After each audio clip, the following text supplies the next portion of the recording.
What is up, my veggies? My name is VTR, and today we're going to be counting down the top 12 movies of 2020. I know it's taken me a long time to get around to this list, but I'm finally doing it. I decided to get done and get to it, so that's what we're doing here today. So let's go ahead and jump right into the list. Starting off with the number 12 spot, Scoob. Now, Scoob is a movie that I actually had a lot of hype for, but ultimately winded up being pretty disappointed by it. But I do think the movie was very gorgeously animated. I think there is some alright comedy in it, but it suffers from them trying to build a cinematic universe. And I think if this would have came out any other year besides 2020, where I was pretty limited on movies, I don't think it would have made the list.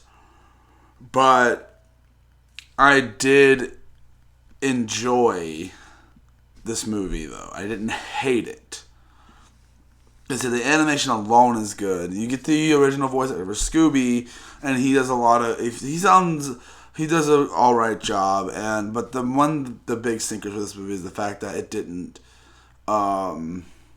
bring back the voice actors that have been doing the direct-to-DVD Scooby-Doo movies for years. I'm supposed to be saying positive things about these movies, aren't I? But no, the movie is not bad. It's alright. It has some decent pretty good animation, some alright comedy, and it's not a horrible thing to sit through. It's fun, and I do enjoy the film. Now let's move on to number 11. Alright, number 11, The New Mutants. This movie was plagued by freaking delay after delay after delay because of reshoots, re-edits, and then pandemic, and the movie just had a troubled development. And by the time it came out, no one wanted to go see it. It was literally was not to mention the fact that we were still in pretty early of the pandemic. No one wanted to go see it, and it just was it's not worth going to see it. I'm gonna highly disagree with that because I've never been a big fan of the X-Men, Fox, Marvel movies, but this movie is trying to be a horror movie and a superhero movie, and it's failing and working at the same time. But I think this movie was executed well. The characters are likable, and you really feel the sense of urgency with these characters. And I think some of the CG is a little, but I do think this movie was a lot of fun and was really great. I did like it, and I do think that this movie really got the short end of the stick by its troubled development. And really, a lot more polished. It probably could have been a lot better. Probably just let's just go ahead and get this movie out of there. Disney owns Fox now, so there's no reason to try to make this thing something. Let's just get this movie out. And we got the movie out, and it's fun. I like The New Mutants. I don't think it's bad, but I'd love to know what you guys think. Do you think The New Mutants was bad? Well, let's move on to number 10. At number 10, we've got Spree, a horror movie about a social media influencer who goes a little too far for fame by killing people on live stream, by being a spree driver, which the real life equivalent would be something like Uber or Lyft. This movie was something. I was legitimately surprised by a lot of things that I saw in this movie. And how freaky and uncomfortable, and how some people are actually like this guy. And I said it in my review, it makes you feel weird. If you see anything about yourself in this character, you feel weird about it. You're like, ugh. So I know there's a lot of people that chase clout and try to get famous and everything, and this movie handles it. You take that you make that your whole life and go too far with it. This movie takes that, and the kills are a lot. Just most of them are pretty simple, but there's also some pretty shocking things in this movie that they are handled in such a bizarre and scary way, which is just really interesting the way they do all these things. And I really can't say anything else really because it's just so interesting the way they handled all that. It's just insane.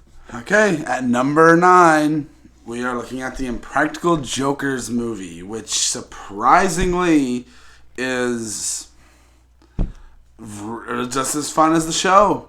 The movie is weighed down just a little bit by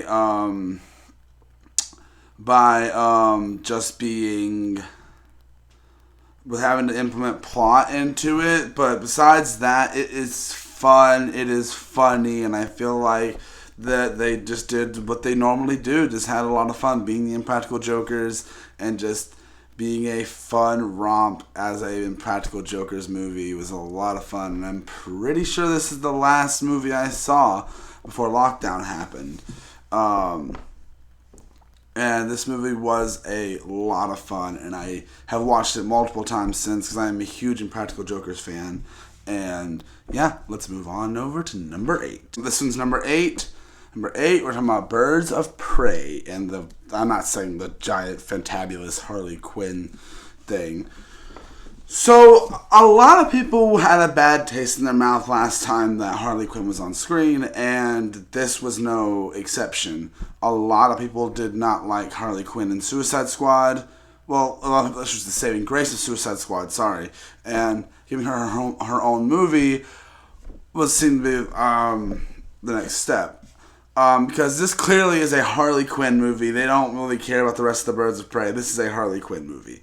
That's what they want to focus on with this movie, and that's what they did. And I can't blame DC for wanting to do that because she's been a powerhouse for them. She's a very popular character and sells merchandise and all that. Very popular character. So I can't really blame Warner Brothers for doing that. But this movie feels like it wants to be Deadpool. Like it's like DC's Deadpool.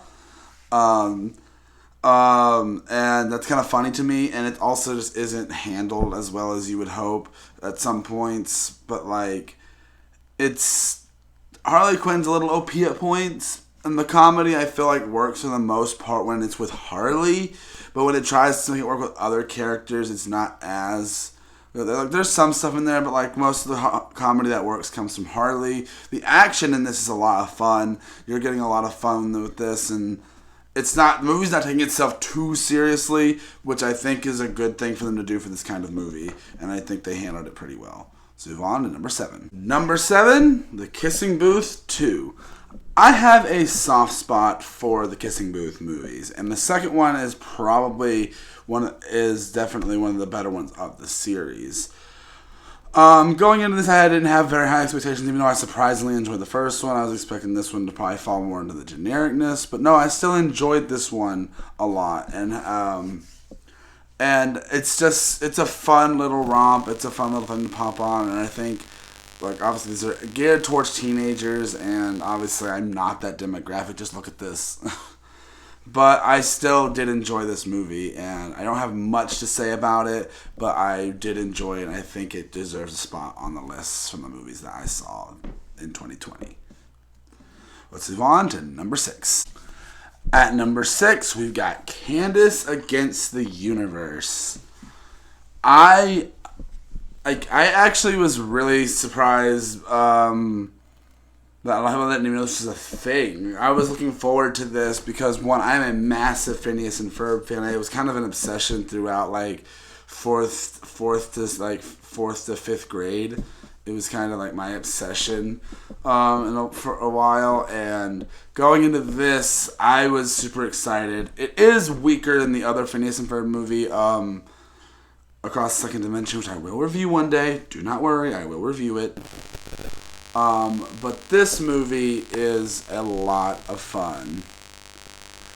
And even though there's like multiple studios that animated on it, it still looks pretty good for the most part. There are spots that look a little jarry, but it is a fun film, and especially if you're a Phineas and Ferb fan, the music is great. Getting to see these characters again, not in Milo Murphy's Law, is a lot of fun to see these characters again, and it's just a lot to have fun with, and I enjoy everything this film has to offer, and it's a lot more cinematic than the first one, which I bet if Pandemic wouldn't have been a thing, this might have been a theatrical release,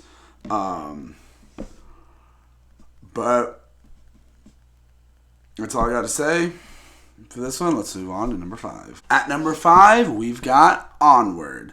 Onward is a movie that, a Pixar movie that I really was looking forward to when I eventually got around to seeing it. It was a little more low tier than I was expecting, but I still had a lot of fun with this. A lot of fun with the animation here, the music, the magic, the world. It's done in such a fantastic way and looks amazing.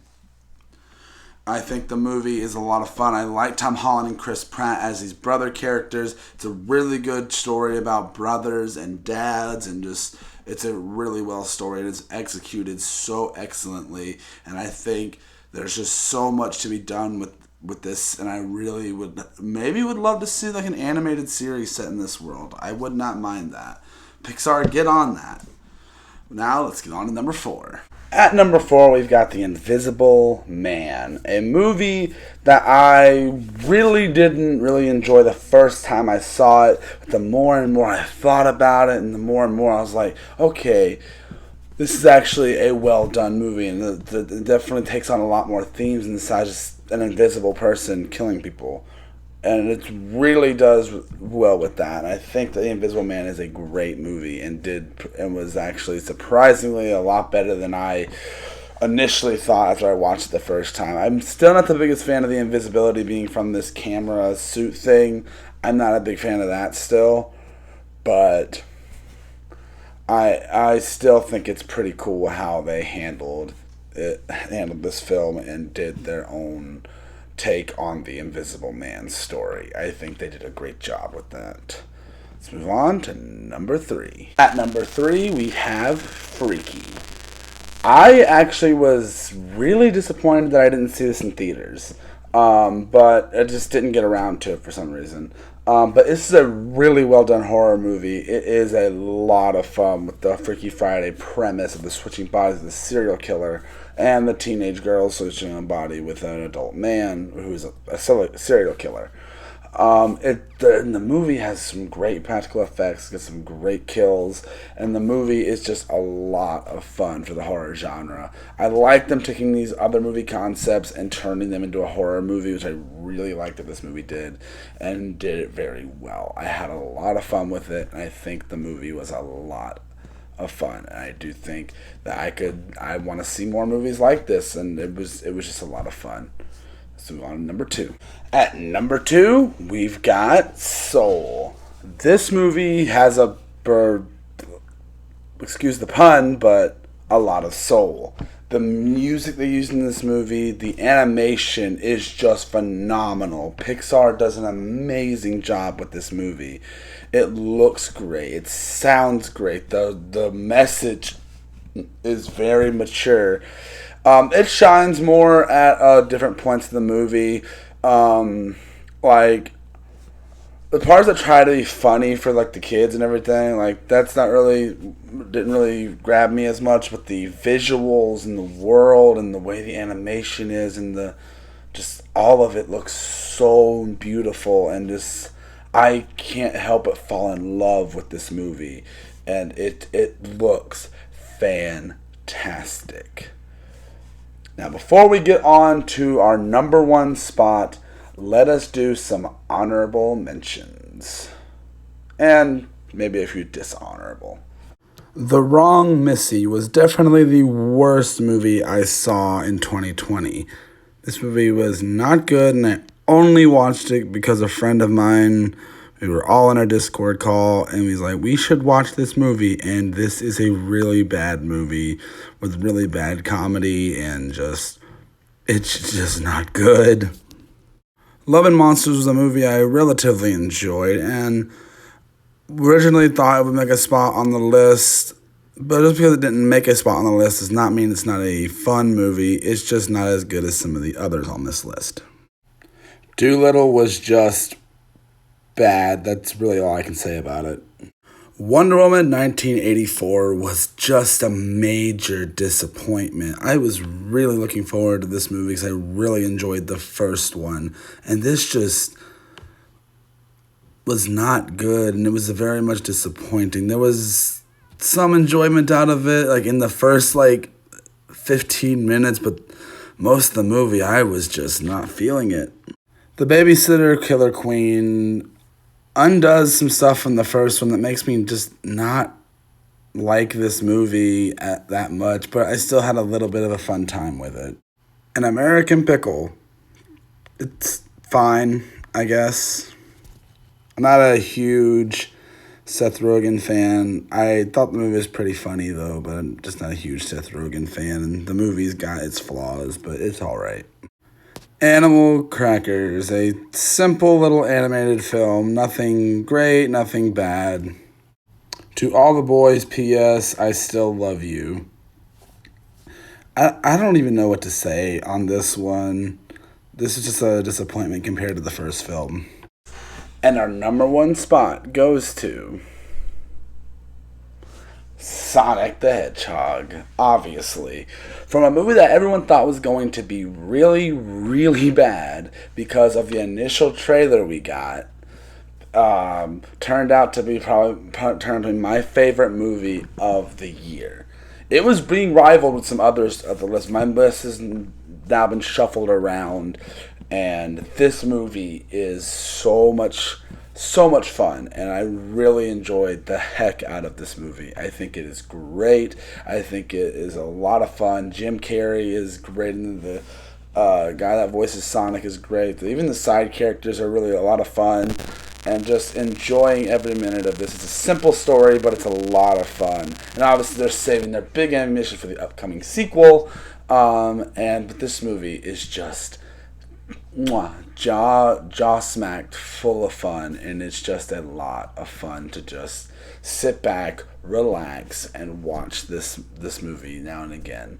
But that is it for our top 12 movies of 2020. Sorry it took me so long to get around to it, but I finally did it. You can stop asking about it, and we finally got it done.